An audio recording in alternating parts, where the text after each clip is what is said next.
আওয়ামী লীগ শুধু প্রকাশ্যেই আসছে না, ডক্টর ইউনূসের বিরুদ্ধে মামলার প্রস্তুতিও নিচ্ছেন আওয়ামী লীগপন্থীরা।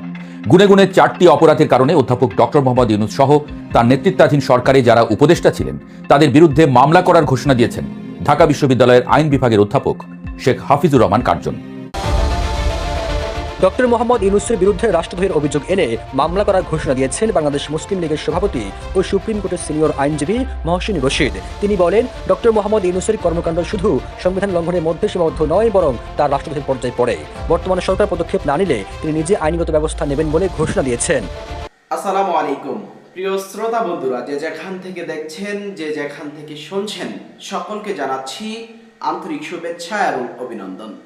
প্রিয় শ্রোতা বন্ধুরা, এবার যে কোনো সময় কঠিন বিপদে পড়তে যাচ্ছে ডক্টর ইউনূস। ডক্টর ইউনূস দেশটাকে যেভাবে ধ্বংস করে দিয়েছে, ডক্টর ইউনূস দেশটাকে যেভাবে জঙ্গলিবাদ বানিয়েছে, এই বিচার এবার শুরু হতে যাচ্ছে। এবার কঠিনভাবে মামলায় ফেঁসে যাচ্ছে ডক্টর মোহাম্মদ ইউনূস। প্রিয় শ্রোতা বন্ধুরা, আজকে ডক্টর মোহাম্মদ ইউনূস কিভাবে ফেঁসে যাচ্ছে এই নিয়ে কিছু চাঞ্চল্যকর তথ্য আপনাদের সঙ্গে শেয়ার করব। প্রিয় শ্রোতা বন্ধুরা, আমি বলবো পুরো ভিডিওতে চোখ রাখবেন, পুরো ভিডিওটি না টেনে সম্পূর্ণ দেখবেন। সামনে আসছে কিছু চাঞ্চল্যকর তথ্য, কিভাবে ডক্টর মোহাম্মদ ইউনূস এবার কঠিনভাবে ফেঁসে যাচ্ছে। প্রিয় শ্রোতা বন্ধুরা, এই চ্যানেলটি আমরা নতুন খুলেছি। এই চ্যানেলে আপনারা সারা দেশের একেবারে ব্রেকিং নিউজগুলো আপনারা পাবেন। অবশ্যই এই চ্যানেলটি সাবস্ক্রাইব করে আমাদের সঙ্গেই থাকবেন। তো শ্রোতা বন্ধুরা, কথা বাড়াবো না, চলুন দর্শক শ্রোতা আমরা সরাসরি ভিডিওর স্ক্রিনে চলে যাই, আমরা মূল পয়েন্টে চলে যাই। চলুন সরাসরি স্ক্রিনে চলে যাই। আওয়ামী লীগ শুধু প্রকাশ্যেই আসছে না, ডক্টর ইউনূসের বিরুদ্ধে মামলার প্রস্তুতিও নিচ্ছেন আওয়ামী লীগপন্থীরা।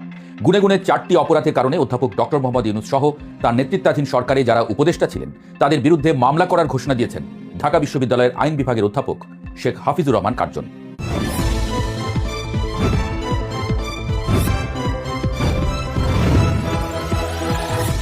সম্প্রতি অনলাইন প্ল্যাটফর্মে অনুষ্ঠিত একটি অনুষ্ঠানে এই ঘোষণা দেন তিনি। মুক্তিযুদ্ধের পক্ষের শক্তি খ্যাত অধ্যাপক কার্জন বলেন, ইউনূস অ্যান্ড গংদের বিচার হওয়া উচিত কয়েকটি কারণে।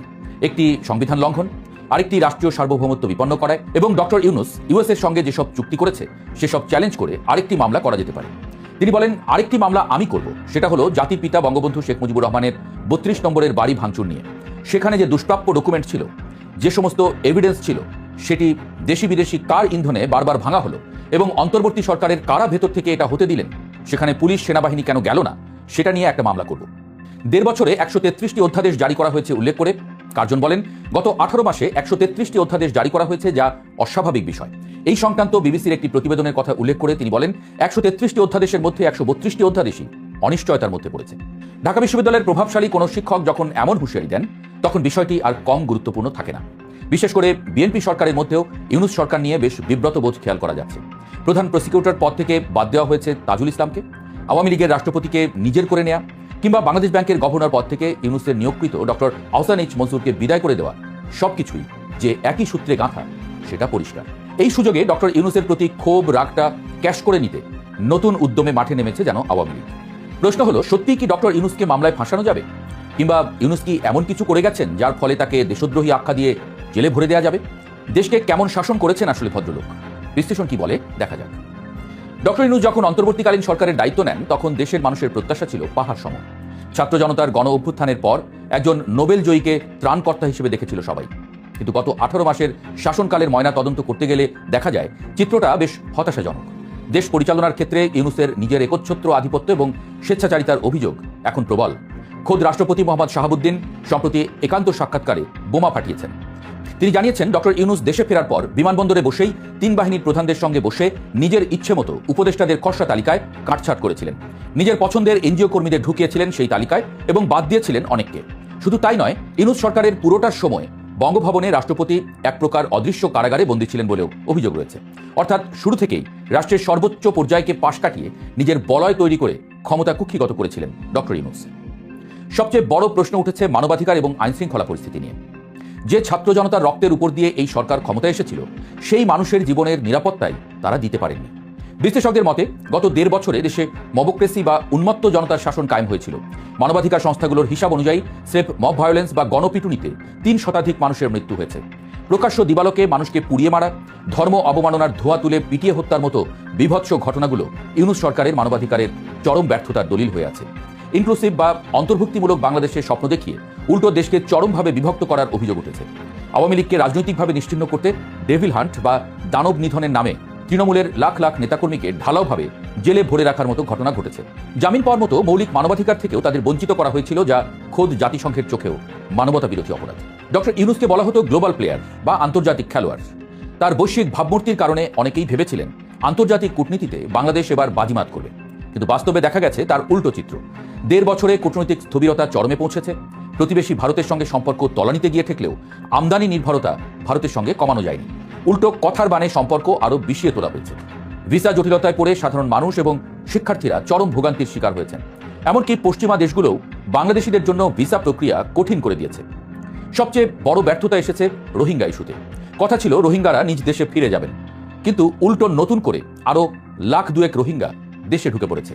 আরাকান আর্মির আগ্রাসন এবং সীমান্তে চরম নিরাপত্তাহীনতা প্রমাণ করে আন্তর্জাতিক অঙ্গনে ডক্টর ইউনূস কতটা প্রভাবহীন ছিলেন। অর্থনৈতিক খাতে কিছুটা শৃঙ্খলা ফেরানোর সাময়িক কৃতিত্ব হয়তো এই সরকার পাবে। রেমিটেন্স প্রবাহ বেড়েছে। ব্যাংক খাতে সংস্কারের চেষ্টায় রিজার্ভ $33 বিলিয়ন উন্নীত হয়েছে বলে সরকার দাবি করেছে। কিন্তু মুদ্রার উল্টোপিঠও বড্ড ভয়ঙ্কর। 1.5 বছরে সরকারের ঋণের পরিমাণ বেড়ে দাঁড়িয়েছে 24 লাখ কোটি টাকায়, যার অর্ধেকই বিদেশি ঋণ।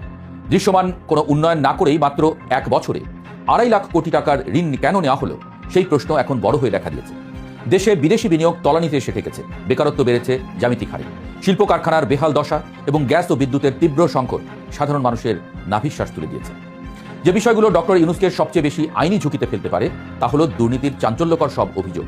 প্রধান উপদেষ্টার বিশেষ সহকারী ফয়েজ আহমদ তোয়েবের বিরুদ্ধে বিটিসিএল এর 5G অপটিক্যাল ফাইবার প্রকল্পে ব্যাপক দুর্নীতির অভিযোগ উঠেছে। 65 কোটি টাকার প্রকল্পকে ফুলিয়ে ফাঁপিয়ে 326 কোটি টাকার রূপ দেওয়া হয়েছিল। সবচেয়ে বিস্ময়কর ব্যাপার হলো এই দুর্নীতির অনুসন্ধান থামাতে খোদ প্রধান উপদেষ্টার দপ্তরকে ব্যবহার করে দুর্নীতি দমন কমিশনের প্রধানকে তলব করে হুমকি দেওয়া হয়েছিল বলে অভিযোগ রয়েছে। পরিস্থিতি বেগতিক দেখে ফয়েজ দেশ ছেড়ে পালিয়েছেন। শুধু তিনি নন, দুর্নীতিতে নাম জড়িয়েছে খোদ প্রভাবশালী উপদেষ্টাদেরও। এর পাশাপাশি বাংলাদেশ ব্যাংকের সাবেক গভর্নর ডক্টর আহসান এইচ মনসুরের দুবাইয়ে বিলাসবহুল ফ্ল্যাট থাকার খবরও গণমাধ্যমে প্রকাশ পেয়েছে, যা এই সরকারের দুর্নীতির স্বরূপ উন্মোচন করে দেয়। সব মিলিয়ে ডক্টর ইউনূসের 1.5 বছরের শাসনামলকে বিশ্লেষকরা 10-এ মাত্র 3 নম্বর দিচ্ছেন, অর্থাৎ 5 নম্বরও না। যিনি এসেছিলেন দেশের ত্রাতা হয়ে, তিনি বিদায় নিচ্ছেন একরাশ প্রশ্ন আর বিতর্ক সঙ্গী করে। সাংবিধানিক লঙ্ঘন, রাষ্ট্রীয় সার্বভৌমত্ব বিপন্ন করা এবং মার্কিন যুক্তরাষ্ট্রের সঙ্গে সম্পাদিত বিতর্কিত চুক্তিগুলো নিয়ে এখন যে মামলার প্রস্তুতি চলছে তা নিছক রাজনৈতিক বাগাড়ম্বর নয়। বিগত 18 মাসে ঘটে যাওয়া গুম, হত্যা, মব ভায়োলেন্স, সীমাহীন দুর্নীতি এবং বিচারহীনতার সংস্কৃতির একটি যৌক্তিক আইনি পরিণতি হিসেবেই দেখছেন অনেকে। আওয়ামী লীগ এবং তাদের সমমনারা এখন সেই পুঞ্জীভূত ক্ষোভকেই আইনি লড়াইয়ের ময়দানে নিয়ে আসতে চাইছেন। ডক্টর ইউনূস সত্যিই এসব মামলায় ফেঁসে যাবেন কিনা, নাকি তার বৈশ্বিক প্রভাব তাকে রক্ষা করবে, তার উত্তর হয়তো সময়ের কাছেই তোলা রইল। তো দর্শক, এতক্ষণ আপনারা দেখতে পেলেন কিভাবে ফেসে যাচ্ছে একজন ফেসিস্ট, একজন স্বৈরাচার, একজন প্রতারক ইউনূস সাহেব। প্রিয় শ্রোতা বন্ধুরা, এবার ভয়ঙ্কর রূপে কিন্তু ফেসে যাচ্ছে ডক্টর মোহাম্মদ ইউনূস। প্রিয় শ্রোতা বন্ধুরা, আপনারা কি ভাবছেন, কি মনের ভাব প্রকাশ করছেন, আপনারা কি বলছেন, ইউনূসের কি বিচার হওয়া দরকার? কি ভাবছেন, কি মনের ভাব প্রকাশ করছেন, কি বুঝতে পারছেন? অবশ্যই প্রিয় দর্শক, আপনার মূল্যবান কথা আমাদের কমেন্ট বক্সে লিখে আমাদেরকে জানাবেন। চ্যানেল নতুন হলে অবশ্যই চ্যানেলটি সাবস্ক্রাইব করে পাশে থাকা যে বেল বাটনটি রয়েছে সেই বেল বাটনটি বাজিয়ে রাখবেন। তো দর্শক, অবশ্যই আমাদের এই চ্যানেলটি নতুন, অবশ্যই তাই সাবস্ক্রাইব করে পাশে থাকা বেল বাটনটি বাজাবেন। ধন্যবাদ।